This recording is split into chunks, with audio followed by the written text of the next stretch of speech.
بسم الله الرحمن الرحيم وأنكحوا الأيام منكم والصالحين من عبادكم وإمائكم إن يكونوا فقراء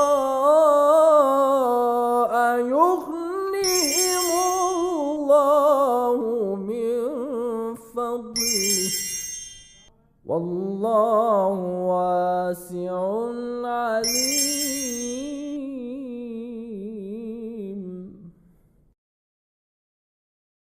أعوذ بالله من الشيطان الرجيم. بسم الله الرحمن الرحيم. الحمد لله رب العالمين والصلاة والسلام على سيد الأنبياء والمرسلين حبيب إله العالمين العبد المؤيد الرسول المسدد المصطفى الأمجد المحمود الأحمد أبي القاسم المصطفى محمد صلى الله عليه وآله وسلم. أما بعد فقد قال رسول الله صلى الله عليه وآله وسلم: ما من بناء في الإسلام أحب إلى الله من التزويج. Dear viewers, dear brothers and sisters, I have so far explained different rules regarding both permanent marriage and temporary marriage. I have also explained the rules regarding the mutual obligations and mutual rights of a husband and wife. As you know very well,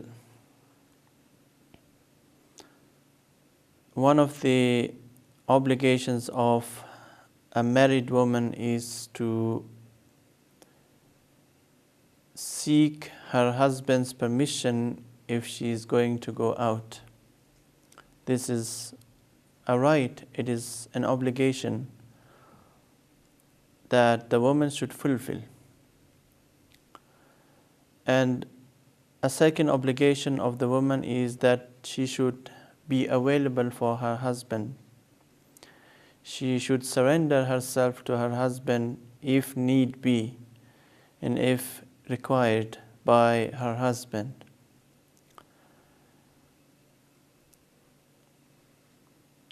The same is true with a man.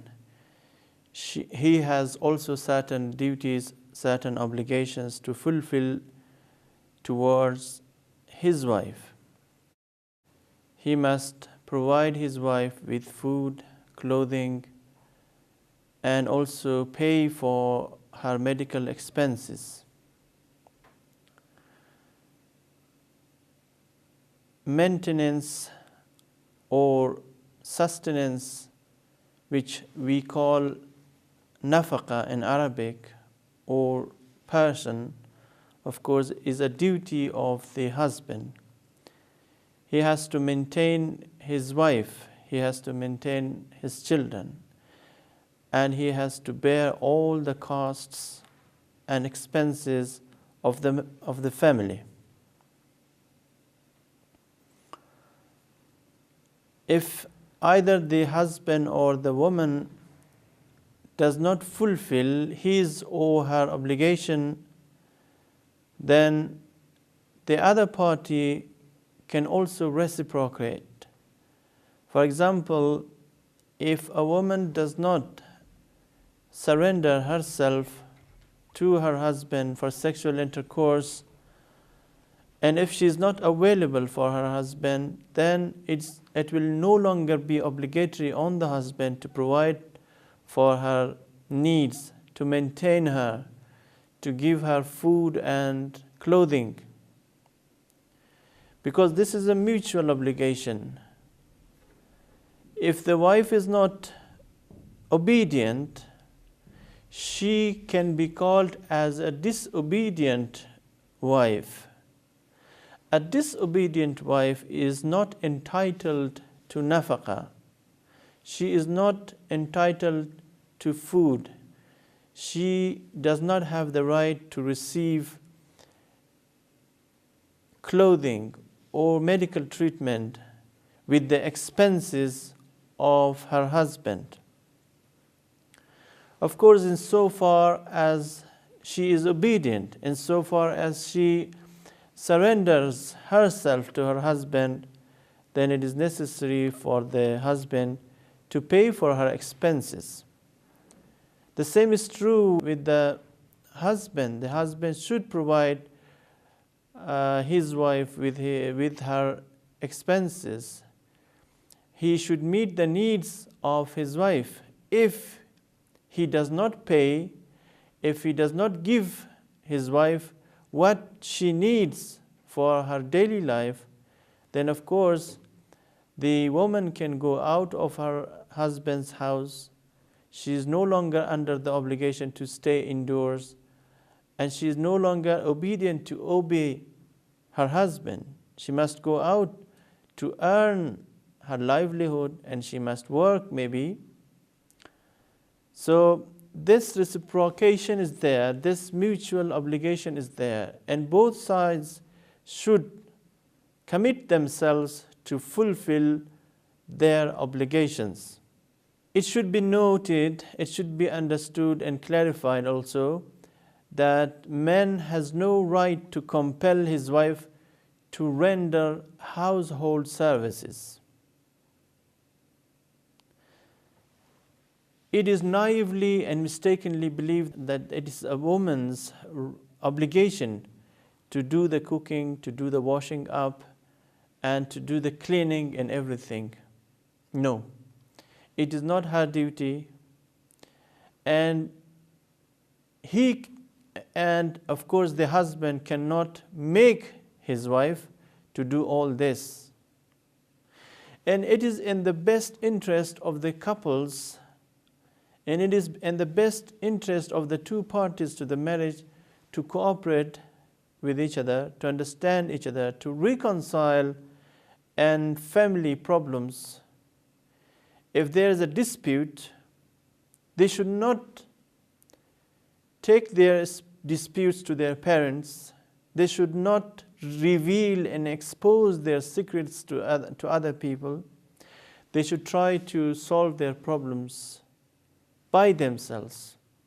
A lot of problems, perhaps I can say, that arise as a result of either the wife disclosing the secrets of the family to her parents, or the husband disclosing the secrets of the family to her relatives. This is very bad. And it should be noted that it is essentially forbidden for both sides to reveal, to expose, and to unveil the secrets of the family and the secrets of each other to other people. It is not permissible under any circumstance for any individual to tell someone's secrets to other people. If you have been trusted for a secret, then you should not reveal that secret. You should not tell that secret to other people. And if you reveal the secrets, then of course a lot of evils will arise. The aftermath, the consequences of exposing someone or revealing a secret will be very grave. يا محول الحول والأحوال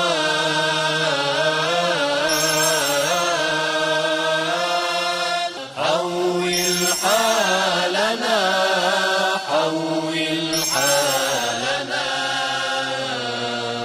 يا أحسن الحال.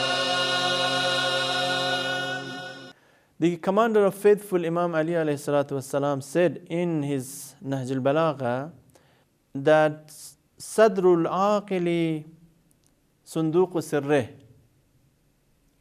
the chest of a wise man, the chest of a wise woman is the box, is the custody, is the safe custody of his secrets. Sunduqul aqili, sadrul aqili sunduq sirrihi.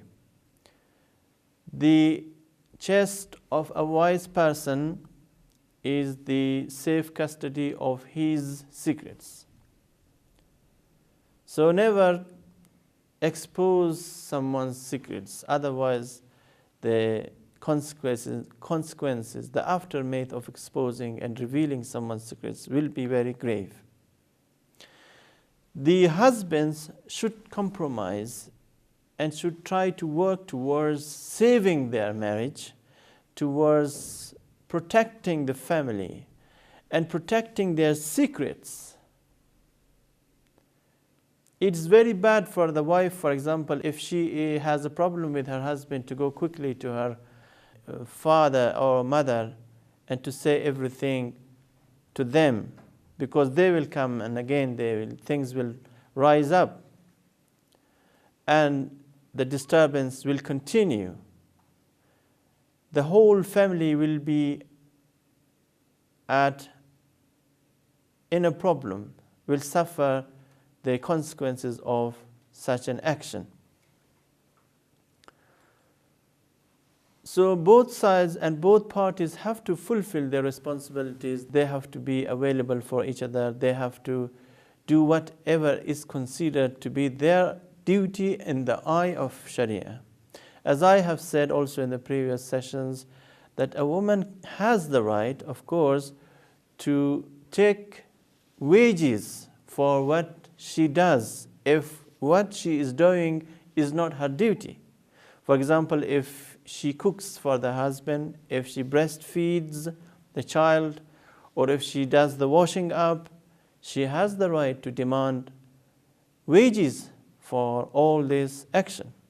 And of course, she is advised at the same time to cooperate with her husband and to be selfless, to devote herself to her husband. Because a good wife, being a good wife and doing good to one's husband is itself an act of ibadah. Husn al-taba'ul is an act of ibadah. It is very much stressed and it's highly emphasized that the wife should try to be selfless, to devote herself to her husband and to devote her time to her children. A woman should not do what is not liked by her husband. She goes out, of course, sometimes with her husband, and she might go in a gathering of other people. She might visit her relatives. She should try to avoid doing what is offensive for her husband. For example, she should not shake hands with strangers. She should not smile at strangers. She should not talk unnecessarily with other people, because these are the things which offend her husband. These are the things which disturb the husband's mind. Now, let me tell you, the shaking hands is absolutely forbidden for a woman of course, with a stranger. It is haram for a woman or for a girl to shake hands with a stranger. Of course, sometimes the question comes about a woman working in an office or in a company or in a bank, for example. Her boss comes in or someone comes in and wants to shake hands with her. What is she supposed to do in accordance with Islamic law? Can she, of course, shake hands with him or not? The general answer given by the ulama and scholars is this, that she cannot shake hands with him. Even if he extends his hand to shake hands with her, she cannot do that. If possible, she should explain to that man that, okay, she cannot shake hands with him because her religion does not allow her to shake hands. And she is a Muslim woman, and as a Muslim woman, she does not have the right and the permission to shake hands with males and with men outside her family. The same is true with a man. If a Muslim man, is working in a company or working in somewhere, and clients might come, or maybe important people, VIP might come, and they might be willing to shake hands with him. So if they shake hands with me, he should explain to them that he cannot shake hands with them. Of course, sometimes it's inevitable. It cannot be avoided. In that case, if possible, one should wear gloves, or he should, of course, put something on so that there is no direct physical contact with a non-mahram. Wearing gloves is recommended in this case when someone cannot avoid shaking hands. All these things have to be taken into consideration. Now, chatting on the internet, today we have internet access everywhere. There is, there are, websites facilitating communication with other people. There are social networks where we can find other people, talk to them, chat with them, have video chatting, and all these facilities are available and accessible on the internet websites. So, given these facilities, can we now have, can we chat with strangers or not? Of course, as far as ordinary speaking is concerned, for example, a man wants to speak with a woman about a religious issue, and there is no intention of driving sexual pleasure, then there is no objection. But if one is afraid, or if it is feared that he or she might fall into a sin, he must avoid chatting, he must avoid communicating with strangers. It is absolutely forbidden for a man to make friendship with a woman. Friendship is absolutely forbidden, no matter what the intention might be, because friendship most often leads to a sin. It entails evil, it entails corruption, it entails sin. And the answers given by the religious authorities is that friendship between two strangers, two non-mahram, a man and a woman, is not allowed. It is not permissible under any circumstances.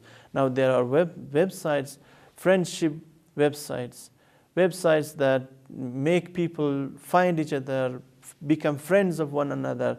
Of course, as far as a man is concerned, he can be a friend of another man, but he cannot make friendship with a woman who is not related to him in any way.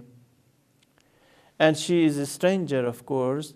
He must avoid friendship with each other. Friendship is not allowed.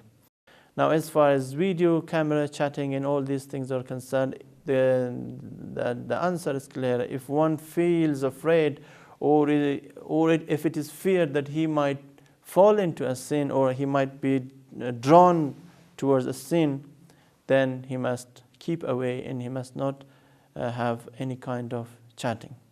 Now, sometimes, of course, a man chats with his wife. There is also a question coming from some people. They say that, oh, okay, I'm living in another country, I want to chat with my wife, and I want to see her naked on the internet. Is it permissible or not? Of course, if the video chatting is safe. Now, this is an important question, of course. If it is safe for the woman, for the man, to chat without any, of course, without anyone being there and seeing them, then there is no problem. If it is safe, they can have chat, they can see each other naked, and of course, but of course they cannot engage in self-gratification during the talks when they are talking with each other, when they are chatting with each other, they cannot masturbate, they cannot engage in self-gratification, they cannot touch themselves for the other side. Of course, that is not permissible, because it might happen, it might be requested by the husband or the wife to do what she or he wants for the other side. That is not permissible. ناجيتك يا رحمن ودعوتك يا ديان يا خالق الإنسان الله الله الله يا خالق الإنسان الله الله الله. Neither the husband nor the wife can touch himself or herself to gratify the other side. Of course, if the husband ejaculates without touching his private part and a sexual organ, then there is no problem. There is no objection, because the ejaculation takes place by itself. But he himself cannot masturbate, and masturbation is absolutely forbidden. I might have explained the rules of masturbation in the previous programs also, but let me tell you that masturbation is absolutely forbidden. No matter what the reason and what the cause might be, it is forbidden. It is absolutely forbidden for both man and woman to masturbate. And if there are people saying, okay, if I don't masturbate, if I don't ejaculate, then I might go out and might find a friend and then commit adultery with her. So I just do practice, I do the hand practice, and I do masturbation only to protect myself from a greater sin. Of course, that is also not a good justification. You must guard yourself against evil, you must protect yourself against evil, and there are a lot of ways to protect yourself against sins, against the evil act, which is masturbation. Masturbation is a greater sin, and you must avoid this sin. And there are ways, of course. You have to take exercise, you have to observe fast, you should avoid going to places where you might be sexually aroused or excited. So don't go to places where there are girls. You might be aroused, you might be excited. And of course, you can observe fast, and fast is a good protection, and it provides a good protection for you. You will, of course, if you observe fast, you are doing ibadat, and in the time of ibadat, of course, you are not sinning. You are not going to fall into a sin. And also, you are advised to take exercise, because it will create a kind of balance in your physical power, and you will have less, of course, impetus and your sexual drive will decrease as a result of taking exercise. These are the guidelines and, of course, instructions given by the religious authorities. Even if you ask this same question from your mujtahid, from a qualified mujtahid, he will advise you to do this, either fasting or taking exercise, or you have to, of course, you should also avoid going to places where you might be aroused sexually. And of course, the best solution is to marry. And marriage, as I mentioned in the very first program, that marriage is half of faith. It is next to half of your religion. And you have to guard yourself against evil for the remaining half. That is a hadith from the Holy Prophet, peace be upon him. And of course, these are some of the explanations and details regarding permanent and temporary marriage. Of course, I did explain the rules of both temporary and permanent marriage, and I don't think there is any other important issue regarding permanent and temporary marriage. There is one thing that I have to mention with regard to temporary marriage. It should be noted that one of the frequently asked questions regarding temporary marriage is that that if a woman wants to renew the marriage contract with the same man, should the woman observe iddah, and then after the expiry of the iddah, then they can renew the marriage contract, or they can renew it without the woman waiting for 45 days or 2 months or 2 menses.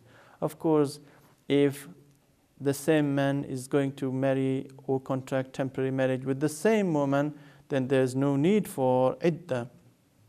They can, of course, renew the marriage contract.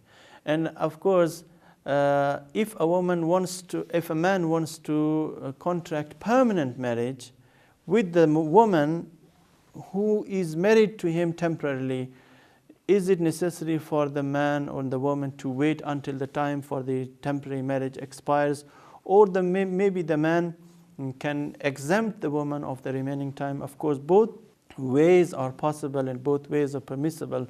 The man should, if he wants to contract permanent marriage with the woman, he should exempt the remaining time. He should forgive the remaining time. He should forego the time left. Otherwise, he cannot, at the time of the temporary marriage, contract the permanent marriage. This is one thing. Or else, if he does not want to exempt the remaining time, he should wait until the time fixed for the temporary marriage expires and comes to an end. Once the time comes to an end, of course, then the woman is not supposed to observe iddah. There is no waiting period for the same woman. He can marry the woman